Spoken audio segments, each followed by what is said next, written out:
It's the Ross Tucker Football Podcast. Oh, yeah, it is. But it's not just any Ross Tucker Football Podcast. I never do that. I bring it every day for you guys, 30 minutes or less. Make sure you know everything going on in the NFL.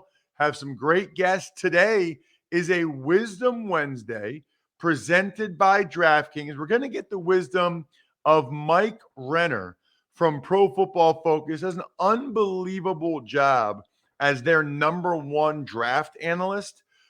But I've been noticing on his tweets, he also very much pays attention to how rookies are performing, which makes sense, right? He just spent all his time evaluating them as draft prospects, kind of want to see what they look like as NFL players. And I want to know which rookies are playing well and which rookies are not. I know it's early, but we'll get to that with Mike momentarily. It's already a hump day Wednesday, which means college draft is posted, even money's posted. We'll post part one of the fantasy feast today. It also means we're only 2 days away from me announcing more winners that get some of these glorious press passes signed by your boy, or you get a signed picture, signed card. Everybody wants something different. That's cool. Just make sure you go to Instagram and like one of the @RossTuckerPod posts. That's all you need to do. Like one of the @RossTuckerPod posts on Instagram. That's who I'm picking for that. Sponsor email could be Symbol.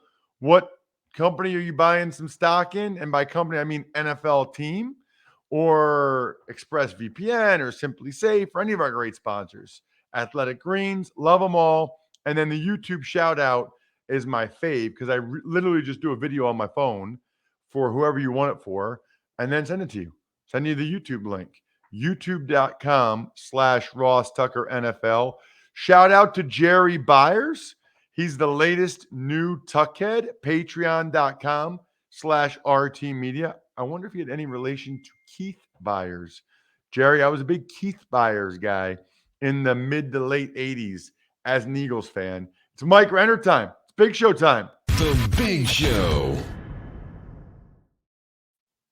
All right, you got to check him out on social media at PFF_Mike. And what I love about you, Mike, a lot of things, but one is you track how the guys do in the NFL.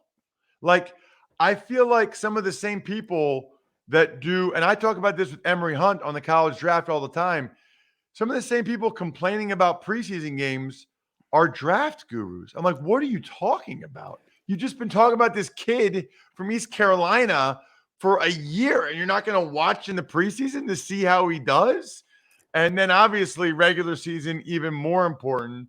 So let's start with that, I guess, which is, as part of your process for being the lead draft guy for Pro Football Focus, how important is it to kind of follow up and see how these guys play once they get to the NFL? That's my favorite part, is watching rookies and watch them develop into year 2, into year 3. And to me, if you're not doing that as a draft analyst, you're missing the whole point of this. Like, you're missing the end result of how do that, what did you hit? What did you see that you hit on? What did you see that you missed on? And then learning from that. So that's something I do every single year. And honestly, during the fall, I'm watching more NFL tape to get those insights, and then translating them later in the season to what I see on a college football field with those prospects. So, you know what else is interesting? Gosh, I got a bunch of things to say to you, but one thing is Monday night, 2 separate topics. Number one, just watching Josh Allen, just how good he is, and thinking back to what he was at Wyoming and what he was even his first year or 2 with the Bills, or even Jalen Hurts and how well he played, and looking back to his freshman year at Alabama, or even how he played at the end of last season. I think people fail to realize that players get better and get worse. Now, getting worse is usually later in a guy's career, but you have to constantly be reevaluating these guys. So often, we have a first impression on a guy, and then that just becomes what we think he is forever, right? That's just like the default. But guys get better, guys get worse. Hurts and Josh Allen are tremendous examples of that. I mean, Mike, they're night and day from what they were. Yeah, and they're the two highest graded quarterbacks at PFF right now in the NFL. You got Josh Allen 1, you got Jalen Hurts 2. As rookies, they were awful. They were not good. There was everyone likes to write guys off right away. We're seeing it with Zach Wilson, with Justin Fields. Like, give these guys time, because a lot of times at a lot of different positions, and quarterback especially, in my opinion, it's between the ears. It's how much work are you willing to put in, how much are you willing to improve that stuff, and then how much are you willing to take the extra hours that it takes to get that edge on competitors at the NFL level. So it's something that's difficult, for my position to evaluate, to say how that guy is going to act once he gets to the NFL. But with Jalen Hurts, Josh Allen, you've seen it. They've put in the hours. They have improved at a number of different things that you said you shouldn't be able to improve at. They did it. So hats off to them. But it does go back to the fact that you're projecting. You have to think forward when looking at these guys in the draft process and what they could be. And then ask yourself, do you think they're actually going to put in the work to do that at the end of the day? And that is something that puts you at a disadvantage a little bit. And that's why NFL teams spend a tremendous amount of money on scouting. I think more than anything else now, Mike, scouts are on the road to talk to the assistant equipment manager, to talk to the secretary, to try to figure out what these kids are like. That doesn't necessarily mean how much they're going to improve or not, but obviously, the more time the kid puts in, the more he cares about it, greatly increases the likelihood of that person improving in the NFL, as opposed to the guy that's gifted and just does the minimum, but maybe is more into video games or social media or whatever. I really think anybody can watch the tape. The front office guys can watch the tape. They need to hear about these young men as people to try to gauge how good of a chance, how likely is it or not that they improve a lot as pros. Yeah, and your run of the mill, scout, your area scout is a glorified private investigator more than a tape watching analyst. Yeah, they have to uncover some gems at smaller schools, but the known guys, they're getting evaluated by, the GM, the director of college personnel. They're getting evaluated by the big dogs up front. They're not going to listen necessarily to just a scouting report on one of the big name guys you're going to have to go in the first round. And so that's when it comes down to the scouts being able to unearth things in their background that might be worrisome. And so when guys do fall in the draft for, reported off-field red flags, they probably know more than we do. Is one of the things, how did this guy fall to this position in the draft? There's probably reasons for it that we're just not going to hear about, that they found behind the scenes. The other thing about rookies I think is interesting, watching these games, even Monday night, Gabe Davis was hurt for the Bills. So Shakir from Boise State was out there, and they really like him. He's going to be a good player, but he made at least one mental mistake. He missed a block. They're rookies. And on defense for the Titans, it feels like this is what happens, Mike. The Titans, Christian Fulton was hurt. And so in one of their packages, Trey Avery was getting a lot of playing time. And Stephon Diggs just assassinated him. You know what I mean? Just Trey Avery, undrafted rookie free agent from Rutgers, is not ready to be covering Stephon Diggs in that game. But this is what happens, because when there's injuries, a lot of times your next guy up might be a rookie. And that's why a lot of times they don't want to play rookies, is because rookies make mistakes. Yeah, and it's why it's difficult always to evaluate and project rookies to year two, because sometimes that year one, your head's spinning. They can be bad for no reason that relates to their football ability. It's more just, it's such a big transition for a lot of these guys that it can take a while. And, we've seen it with blue chip guys as well as guys who maybe aren't as hero. Jeffrey Okudah came in the league and was awful, and now towards the Achilles, and now he's back and he's balling out this year. He looks great through the first 2 weeks. The guy we expected at Ohio State. So there's no set learning curve, but it is always fun to see how those guys do translate immediately into the league. It's interesting because I'm in a little bit of a different situation, but man, my rookie year, I was just trying to make it, obviously, and figuring out what was going on. I went into my second year, like those OTAs, thought I was the best guy. Like, what I mean? I just like the difference in confidence Mhm. level and comfort level from year one to year two is wild. So let's get into it.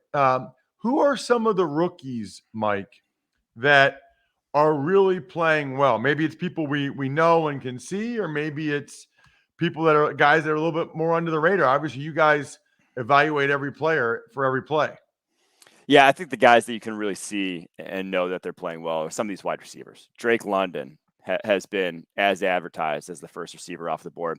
Really a perfect fit for Arthur Smith's offense, and honestly, kind of like usurped Kyle Pitts as the top dog in that offense. Like Mariota's looking his way instead of Pitts' way more often than not. So Drake London's been fantastic, and he's still young. He was 20 when he was drafted, so very impressed with him out the gate. And Garrett Wilson this past week, he went over 100, 2 TDs, had the game-winning score, and like he could have had more. Flacco missed him on a number of plays, forced him out of bounds on one where he was wide open to where, if he gets some rapport with Zach Wilson and Zach Wilson, makes the proverbial leap forward, that's going to be a scary duo. And add Elijah Moore, and like there's a lot to be excited about if you're a Jets fan. And on the other side of the ball, too, is Sauce Gardner. He's been great through 2 games, even though he got a little hurt, banged up in week 2. I think the Jets nailed it with their 2 top 10 picks there. Ooh, interesting. Okay. Anybody else that's maybe not as obvious or that we can't see on the stat sheet? Any linemen, O linemen, D linemen, or even other defenders that maybe Yeah, have really performed well? I'll give you an offensive lineman, right, man after your heart hero, Tyler Smith, Dallas Cowboys. He's been the best rookie lineman in my opinion. The guy who kind of people didn't love that pick when he came out coming out of Tulsa. He was super raw. People were questioning whether he was worth a first rounder. I had him as a first round pick. I thought physically what he's capable of was impressive as anyone in the class, honestly, right up there with like Ike Ekwonu and Evan Neal, guys who went way higher than him in the first round. And he's been the best. He's has the highest grade of any of those guys through 2 weeks. Now, maybe he hasn't faced a Myles Garrett like Ike Ekwonu has, but I think he's very much held his own. And he faced a guy like Shaq Barrett who's no slouch in his own right. So impressive for him, considering like he was considered a project. People didn't think he was going to start off and play well at the gate. So that's always encouraging. And then the defensive side of the ball, Malcolm Rodriguez, to me, is the story of this draft. The Lions linebacker, star of Hard Knocks. He's the real deal. The only knock on him really coming out was that he's tiny. I mean, 5'11", 225.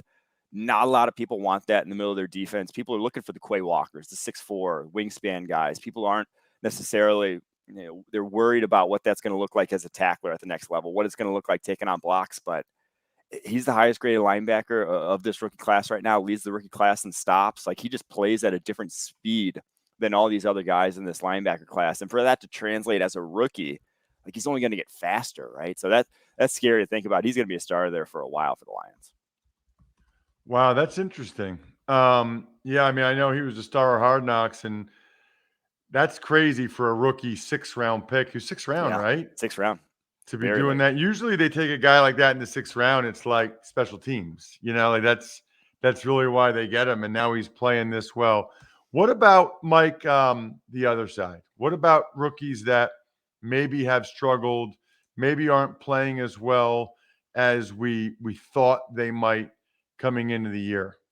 Well, I'm not going to trash on the Trey Averys of the world. There are a handful of those around the NFL right now that are gotten thrust into playing time that really, you can tell they probably shouldn't be playing. But on the other side, some of these tackles, the early drafted tackles, Evan Neal, Ike Ekwonu, and now, yeah, they had some tough matchups, but they've looked rough in terms of pass protection, a number of ugly reps in their tape. But that's to be expected, right? That's just the learning curve for rookie offensive linemen. That was, Penei Sewell at the beginning of last year. It looked like a fish out of water at times. So those two, I'd say, have a rough go of it. And then another one, Kyler Gordon for the Bears. Rookie corner and tackle is always, it can be difficult out to get. We just talked about Jeffrey Okudah and how much he struggled as a rookie.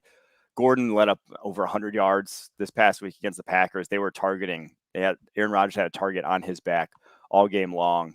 Obviously thrust into playing time because they got no one else there in that secondary, but was a raw guy coming out of Washington, really played the slot more his last year at Washington than he did outside.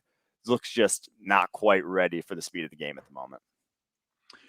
Curious about Kyle Hamilton, Mike. There were, I guess, mixed opinions on him coming out of the draft. I thought he was fantastic at Notre Dame.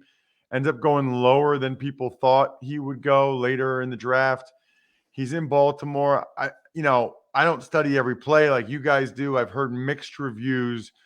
How have you guys graded out Kyle Hamilton so far?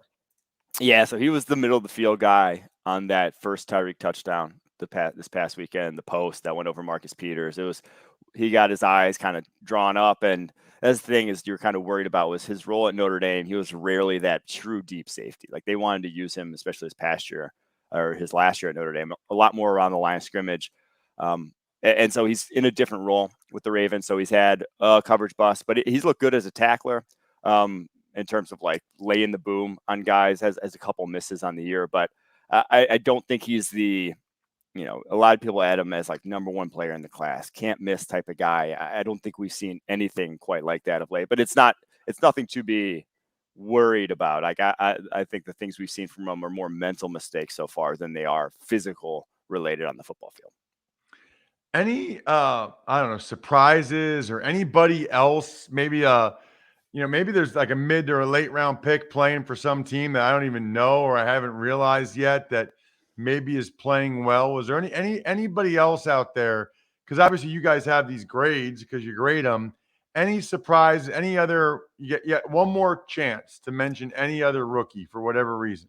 Yeah, I'll give a shout out to Dominique Robinson for the Bears. I trashed one of the Bears rookies. I'll give him a shout. He's a 5th rounder out of Miami of Ohio, right up street here from where I live in Cincinnati, who started his career at quarterback for Miami, then went to wide receiver, and then only played 2 years at defensive end, which is not a transition you see a lot of guys make. And he had a couple wins against Mike McGlinchey in week 1. He's a real NFL offensive tackle, had a couple sacks. I think the sky's the limit for him because athletically he was a freak coming out test wise, and you saw some reps on his tape where it really got you intrigued about what he could be. And so for him to look good right out the gate, I think that's very encouraging for Bears fans. Was earning some more snaps than even Trevis Gibson was in that defense. They're kind of splitting in Gibson's the incumbent guy who should have been getting more snaps. So I think looking that good early on as a 5th rounder, always very encouraging. So I did several of Dominique's games when he was in college at Miami, including last year when they played Army. Mm-hmm. You want to talk about somebody that looks the part, Mike? Yeah. Good gracious. I mean, I would never wear a shirt. I don't care how cold it was. If I was that guy, crazy long arms, totally shredded. I mean, he looked amazing. And I knew he was a prospect. And I knew he didn't even start. Like he wasn't even a starter, but they would bring him in. And man, he is what you're looking for from a body type. Last question for you, Mike, because I think it's relevant for all the listeners. 2023 draft class. What does it appear to have a lot of, really good at? And what does it appear to be lacking? Because obviously, as this season goes on, people are going to be like, man, we really need this or we really need that. And it would be good to know whether or not this draft has a bunch of them. Well, it starts quarterback class is back. I mean, I'm not sure it's as good as we saw 2 years ago. The T-Law, Fields, Trey Lance. I'm not sure it's as good as that class, but it's a very good class. And then this running back class is insane. This running back class might be the best class I've seen since we started grading here in 2014 at PFF. You just have so many talented guys between Bijan Robinson of Texas, Sean Tucker of Syracuse, Jahmyr Gibbs of Alabama. Like there's a lot of guys who from, compared to last year's class, where it was Breece Hall, Kenneth Walker, there's probably about 6 guys this upcoming class that I put in that tier or above those guys as prospects already. So running back class, super loaded. And then I think it's the best defensive tackle class since probably about 2019, which was the Ed Oliver, Quinnen Williams defensive tackle class, Jeffrey Simmons. Like this DT class, there hasn't been a lot of DTs drafted in the first round since then. I think there's only been like 3 drafted in the first round since that year. I think we see 4 or 5 go in the first round this upcoming spring. Got it. Quarterbacks, running backs, D tackles. And I'm sure you've seen them, Mike. So this is not like I'm giving you heads up on something. But speaking of running backs, there's a kid from my hometown named Nick Singleton for Penn State. Oh my God. Who is outrageous. He's making SEC dudes look slow He was the National Player of the Year, stayed home, went to Penn State, and he's been even better than everybody thought he would be. It's been wild. He's only a true freshman playing his three games so far, but keep an eye on that guy. I think you'll be talking about him a lot the next couple of years. He looks physically just on a different level, right? Than anyone at that size should be. He's the real deal. So they were telling me about him when he was like in 7th and 8th grade. He's 220. His lifting numbers are like, I think he cleans like 405. Like honestly, crazy testing numbers. And he's a great kid, which is awesome. Mike, I can't call you a great kid. You're a great guy. Really appreciate the time. Make sure you're checking him out at PFF_Mike. I love seeing the grades. I love getting these updates. Really appreciate the time. For sure, Ross. Thanks for having me on, man. And thank you, ExpressVPN. I mean, I'll be flying to Detroit tomorrow, maybe even meeting up with a tuckhead tomorrow night. I'll be on planes. I'll be in airports. I'll be in hotels. That's where ExpressVPN comes in. Watching Netflix or whatever without using ExpressVPN is like going to a casino and only being able to play on the slot machines.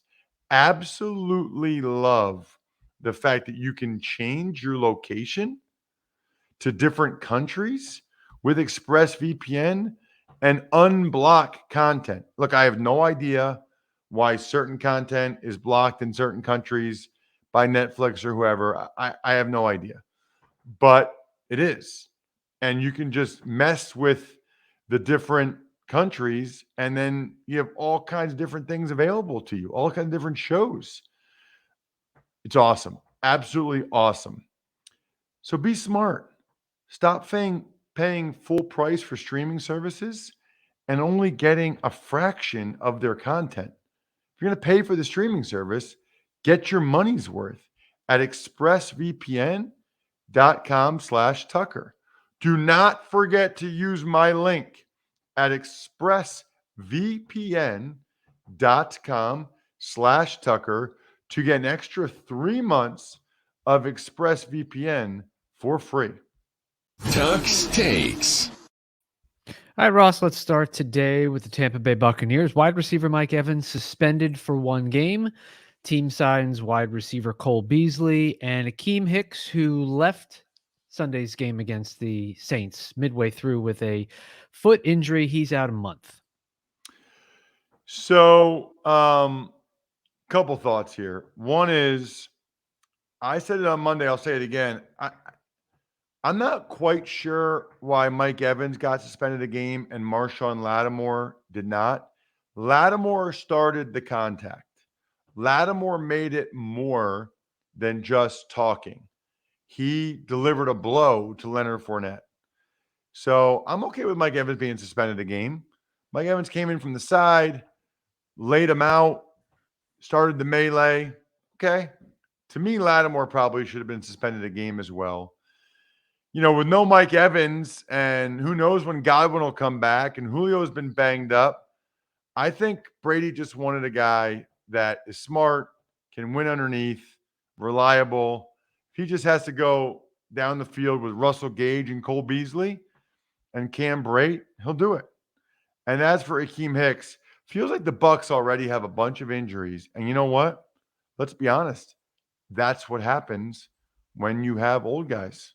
When you have older guys get hurt more than younger guys, period. Tuck's Takes. Couple of suspensions. Chiefs linebacker Willie Gay suspended 4 games under the personal conduct policy. And Bills Bobby Hart suspended 1 game for hitting a Titans coach in the head after the game on Monday night. Willie Gay had some type of bad domestic incident that is never good, obviously. So 4 games is a pretty hefty suspension. As for Bobby Hart, I guess, I didn't even know this happened, but I guess after the game in the tunnel, he went after a Titans player. I don't know if they said something to him or they did something on the field he didn't like, but he went after a Titans player, and there was a Titans coach trying to get in between, trying to break it up. And I guess Bobby Hart hit the coach. Yikes. Tuck's takes. Browns put defensive end Chase Winovich and tight end Jesse James on IR, and they ban a fan who threw a bottle at owner Jimmy Haslam. I just don't understand. Some of these fans, I saw the one that kind of smacked Kyler Murray in the face. I don't know what he was trying to do, if he was just drunk and trying to high five him, but he gave Kyler Murray a pretty good shot in the face. I say this half joking, but we get to the point where about once every 10 years, a fan incident in which a player goes after a fan is not the worst thing in the world to remind fans that these are human beings. You can't just do whatever you want to them. And oh, by the way, there is a chance they come up into the stands and punch you in the face. Tuck's takes. And finally, Cardinals signed linebacker Devin Kennard. The Texans put starting center Justin Britt on the NFI list. 49ers need a backup quarterback. They signed Kurt Benkert and running back Marlon Mack. Commanders signed Nick Martin. Chase Roulier for Washington, I think, is out for a while, maybe even for the season. So the Commanders needed a center. Justin Britt is the Texans' starting center, but he didn't play in the game this past weekend for personal reasons. Now he's on NFI list. Not sure what's going on there. I hope he's okay. And the other moves are like blah, blah, blah. I'd rather get to an email. Ever wanted to ask an NFL player a question? Well, here's your chance. It's time to Ask Ross. Email address is ross@rosstucker.com. I am low on emails. I need you to take advantage of a sponsor and send me an email question, please. ross@rosstucker.com. I'll read and respond to whatever you got, and I love doing it. All right, today's question from Mike. Hey, Ross, after watching the show on CTE, I'm kind of glad I was not that good as a fringe college athlete. Now, I know you take care of your health and get all the checks that you can. How many concussions did you have, and are you worried about CTE? He also said, this is a tuckhead, Mike Shirk. He also said, I've been warming up to mustard after a life on mayo. Mustard tastes so much better than mayo. Mayo's gross. Mustard's healthier than mayo. I don't even know what the conversation is. I was never diagnosed with a concussion. Things were a little bit different back then. I can think of 3 that I'm pretty confident I had. One was a bad one where I got blindsided by Roosevelt Colvin. 2 were just hitting linebackers in the head from a 5-yard run. Michael Barrow and Danny Clark. And I am worried about CTE for sure, which is why I raise money for CTE research and the Concussion Legacy Foundation. It's why I keep up to date on it, to try to do some of the things that you can do that are preventative, like brushing with your opposite hand or whatever, to continue to stimulate the brain. I'm not worried about it to the point where it's like debilitating or affects my life, but I'm conscious of it and trying to do a few things in small ways to help, whether that's raising money or doing the things for my own cognitive function. Shout outs. Love the shout outs. Love Pizza Boy Brewing. Sporticulture is very cool gift. HumanHeadNYC.com is a cool gift. Vinyl Records. SteakhouseSports.com for those of you who like to make games a little more interesting. Go-Bengals.com. That must be an interesting website these days. Evergreen Economics. And then, of course, the glorious MyFrontPageStory.com. I know you have to get somebody a gift soon, and you don't know what to get them. I'm here to solve all your problems. It's MyFrontPageStory.com. Other than that, I think we're done here. Thanks for listening to the Ross Tucker Football Podcast. Make sure to also subscribe to the Fantasy Feast, Even Money, Business of Sports, and College Draft. All available at Apple Podcasts, rosstucker.com, or wherever podcasts can be found.